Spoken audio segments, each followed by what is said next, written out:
First things first, top priority అన్న మాటలు వింటూనే ఉంటాం కదండి.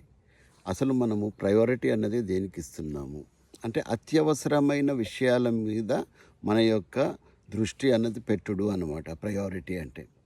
సో బేసిక్ ప్రిన్సిపల్ చెప్తున్నానండి. Number 1, you should always focus on your health.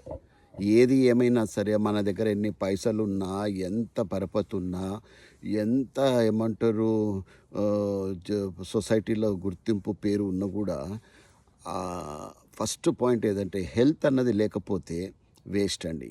You won't be in a position to enjoy your success.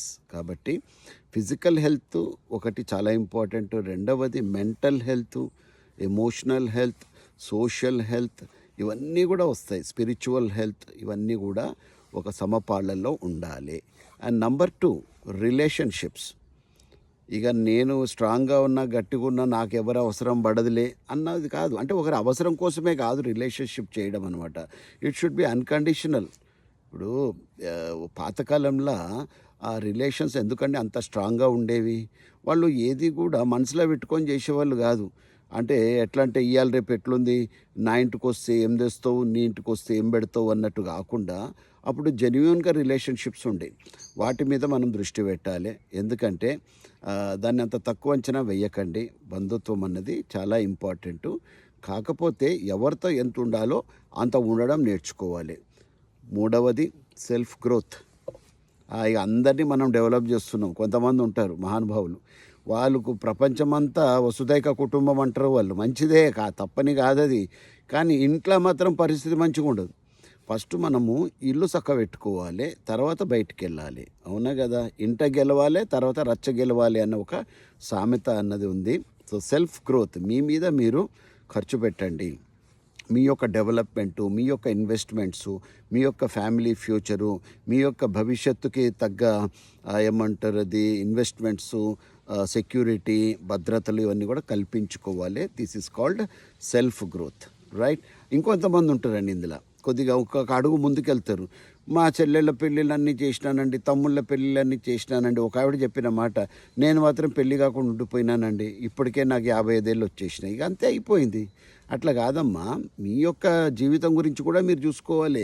మీకు కోరిక లేకపోతే ప్రాబ్లం లేదు, మనసులో పెట్టుకున్నారు పాపం, అయినా కూడా నేను సాక్రిఫైస్ చేసేసినానండి అన్నది వినడానికి బాగుంటుంది. కానీ ఈ టైంలో మీకు ఎవరు కూడా సపోర్ట్ చేయరు. 55-60 ఏళ్ళు వచ్చేసరికి ఏం చేస్తారండి? ఏ వృద్ధాశ్రమంలోనూ ఉండాల్సి వస్తుంది. కాబట్టి సెల్ఫ్ గురించి కూడా మీరు ఆలోచించాలి. అది ఏమీ తప్పు విషయం కాదు. తర్వాత 4వది, you should always have the purpose in your life and principles and values. ఇవన్నీ కూడా ఉండాలి. అసలు నేను లాస్ట్ టైం కూడా చెప్పిన, రెండవ జన్మ ఎప్పుడు అంటే అసలు నేను ఎందుకు పుట్టానో తెలుసుకున్నప్పుడే రెండవ జన్మ. పర్పస్ అన్నది తెలుసుకున్నప్పుడే. సో అది తెలుసుకోవాలి. విలువలు ఏవైతే ఉన్నాయో కామన్ విలువలు అండి. నేనేమి మదర్ టెరిసా అయిపోమని చెప్తలేను, మహాత్మా గాంధీ లెక్క ఆలోచించాలని చెప్తలేను, గౌతమ బుద్ధుల వారి లెక్క ఉండాలని చెప్తలేను. అంత సీన్ లేదు మన మొక్కలకి. నేనేమంటానంటే కనీసము ఉన్నంతలో కొద్దిగా వాల్యూస్ అన్నవి కాపాడుకోవాలి. మనం ఏవైతే చెప్తామో అవి జర పాటించడానికి ప్రయత్నం చేయాలి అన్నది నా యొక్క ఉద్దేశము.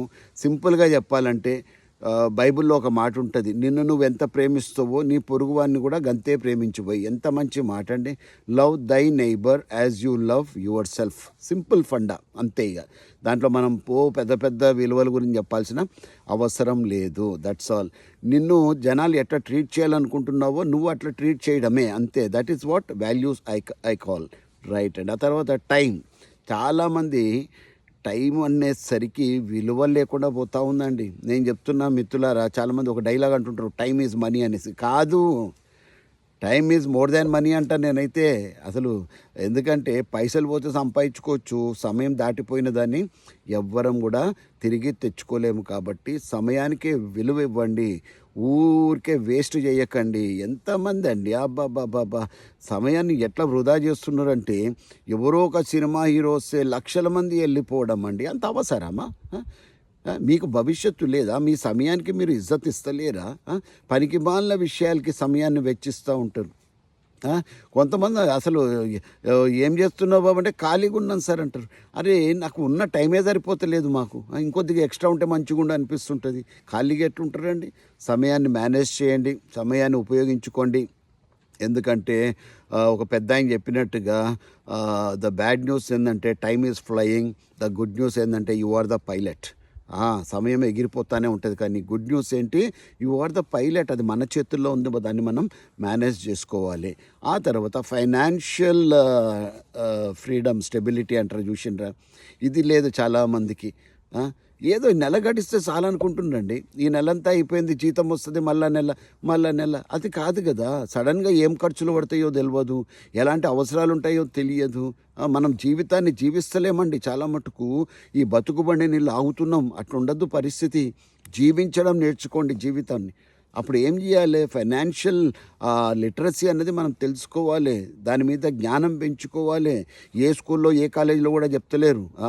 ఇది మనం జీవితంలో పెద్దవారి దగ్గర సలహాలు తీసుకొని దానికి తగ్గట్టుగా ఇన్వెస్ట్మెంట్స్ అనేవి చెయ్యాలి.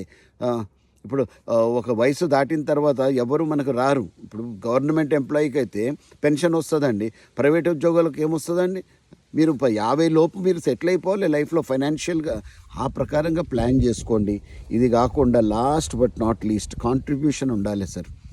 కాంట్రిబ్యూషన్.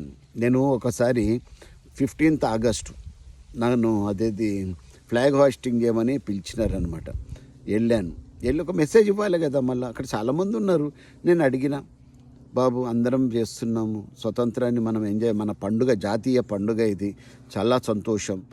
అప్పుడు నేను ఒక ప్రశ్న వేసిన, అందరికీ కూడా ఒక ప్రశ్న వేస్తున్నా, అసలు దేశభక్తి అంటే ఏంది చెప్పు అన్నాను. దేశభక్తి అని ఎవరు చెప్తలేరండి. పెద్ద పెద్దోళ్ళు ఉన్నారు, వాళ్ళ పేర్లు వద్దు, ఎవరు చెప్తలేరు. దేశభక్తి అంటే ఒకటే కామన్ ఆన్సర్ చెప్తున్నారు, గుండెల్లో మన దేశాన్ని పెట్టుకోవడము, 15 ఆగస్టు ఇది ఎగిరించడము, స్వీట్లు వంచడము, మిఠాయిలు వంచడము, నారాలు చేయడం, లైక్ ఓ మేరా భారత్ మహాన్, ఇవన్నీ కూడా ఓకే, కానీ అది దేశభక్తి కిందికి రాదు. నేను చెప్పిన దేశభక్తి, నిజమైన దేశభక్తి ఏంటంటే, ఎవరు చూసినా చూడకపోయినా మనం ఏం చేయాలి, మనల్ని మనం ప్రశ్నించుకోవాలి. What is my contribution to the development of my nation?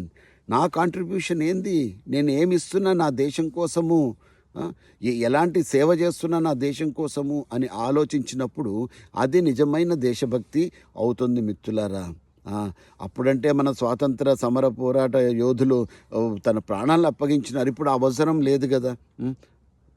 మనకు స్వతంత్రం వచ్చింది. మరి ఇప్పుడు మనం చేయాల్సిందేంటి, మన దేశ ప్రగతి కోసం. అయ్యా మీరు చక్కగా ట్యాక్స్ కడుతున్నారా, మీరు దేశభక్తులయ్యా. ఖచ్చితంగా నేను చెప్తున్నాను, రైతన్న దేశభక్తుడయ్యా, మన సైనికుడు దేశభక్తుడయ్యా. ఎవరైతే నీతిగా నిజాయితీగా దేశాన్ని కాపాడుకుంటున్నారో, దేశ శ్రేయస్సు కోసం వాళ్ళ యొక్క కాంట్రిబ్యూషన్ చేస్తున్నారో వాళ్ళే నిజమైన దేశభక్తులు అన్నది నా యొక్క పాయింట్. నా పాయింటే కాదు, పెద్దలు చెప్పిన విషయం మళ్ళీ నేను మీకు రిపీట్ చేస్తూ ఉన్నా. కాబట్టి always know what is what అన్నది. ఇలా చేసినప్పుడు జీవితం ఎట్లుంటుంది అంటేనండి, బ్యాలెన్స్డ్గా నడుస్తుంది, బ్యాలెన్స్డ్గా పోతూ ఉంటుంది. అంతే తప్ప మనము వాళ్ళని హేట్ చేయడం. ఇంకొంతమంది దేశభక్తికి నిర్వచనం ఏం చెప్తారు కదా, ఏం చెప్తారంటే పక్క దేశమోని తిట్టడం అంటారు. శత్రువుని తిట్టడం. ఓకే, తిట్టితే ఏమవుతుంది, మనం డెవలప్ అవుతామా? ఓకే భయ్, వాళ్ళని డీల్ చేయడానికి మన సైన్యం ఉన్నారు. నీకు అంతగా ఏమంటారు కోపం ఉంటే తుపాకి పట్టుకో, ఇంకా పని చేయమా. అమ్మమ్మ అది నాకు వద్దు, ఆ మాట వద్దు అంటారు. అవునా కదా. ఆ పని చేయడానికి మన సైనికులు ఉన్నారు, మన ప్రభుత్వం ఉంది, అది చూసుకుంటుంది. మన పని మనం చేయాలి కదా. తుపాకి పట్టుకొని పోగలమా? కథలు చెప్తుంటారు చాలామంది, అది చేస్తా ఇది చేస్తా అని. ఒక్కరోజు బార్డర్ దగ్గర నిలబడి ఒక నైటు, అప్పుడు తెలుస్తుంది. కాబట్టి అవన్నీ వద్దు, డ్రామాలు వద్దు. మనము జీవితాన్ని కరెక్ట్గా చూసుకుందాం. సినిమాలు చూసి మనం కూడా సినిమా డైలాగులు వేయుడు కాదు. కాబట్టి మిత్రులారా, అందరూ చల్లగా ఉండాలి. మన దేశం కోసం మనం ఏం చేస్తున్నామో ఆలోచించాలి. ఈ అంశాలన్నీ కూడా గుర్తుపెట్టుకొని జీవితాన్ని మంచిగా చేసుకుందామండి, సంతోషంగా చేసుకుందాం. అయ్యా, పూల పాన్పు లెక్క ఉండాలని కోరుకోవడం తప్పు లేదు, కానీ ఒక ముళ్ళు కూడా నాకు గుచ్చుకోవద్దంటే తప్పు అవుతుంది. ముళ్ళు గుచ్చుకుంటూ ఉంటాయి, ఇబ్బందులు వస్తుంటాయి, అనుకోని సంఘటనలు జరుగుతూ ఉంటాయి. ప్రతిదీ కూడా కరెక్ట్గా ఉండదు ఎక్కడైనా సరే.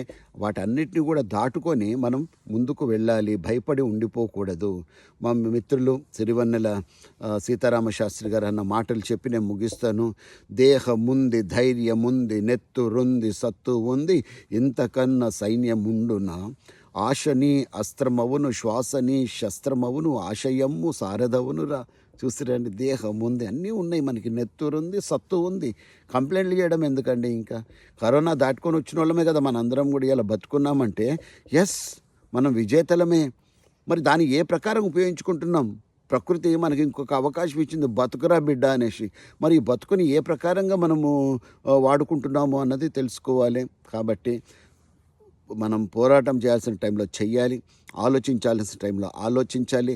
ప్రగతి వైపు మన యొక్క ప్రయాణం అన్నది, ప్రతి అడుగు అన్నది పడాలి అన్నది నా ఉద్దేశము. నా దేశము, నా ప్రజలు, నా అక్క చెల్లెళ్ళు, అన్నదమ్ములందరూ కూడా చల్లగా ఉండాలి. సర్వే జనా సుఖినో భవంతు. జై హింద్, జై భారత్.